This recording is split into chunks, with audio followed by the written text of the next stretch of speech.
nguzo 4 kila mtu akizifanya vizuri zinampa matokeo. Moja, mimi naita full in or full out. Maisha yana option mbili. Hayataki mtu vuguvugu. Yaani hayataki mtu anayebahatisha. Chagua uwe ndani au nje. Kwenye kuyaendea mafanikio yoyote yale, iwe kipaji, iwe nini. Unajua kipaji peke yake hakitoshi ili mtu kufanikiwa. Kwa hiyo mikakati ya kufanikiwa, chagua iwe biashara, iwe mahusiano, iwe usiwe vuguvugu. Kama umeamua kuwekeza kufanya biashara, ingia moja kwa moja riski. Chukua nguvu yote, fanya. Sio unasema ngoja niangalie kwanza upepo sijui utakuaje, ngoja niangalie ila ngoja kwanza nimwache fulani afanye. No, you're supposed to choose. Chagua full in or full out.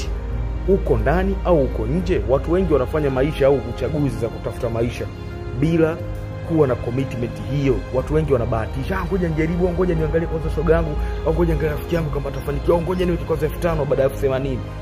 Weka, watafuta watu wote waliofanikiwa watakwambia wale risk walifanya vitu fulani sometime walijilipua. Kwa hiyo njia ya kwanza ya kufanikiwa, na usimwone mtu mchawi, chagua upande, usiwe vuguvugu. Kama unaamini kwenye uchawi, fanya uchawi hasa. Kama unaamini kwenye hasa za kawaida Mungu, ufanye hasa za kawaida, mtegemee Mungu hasa.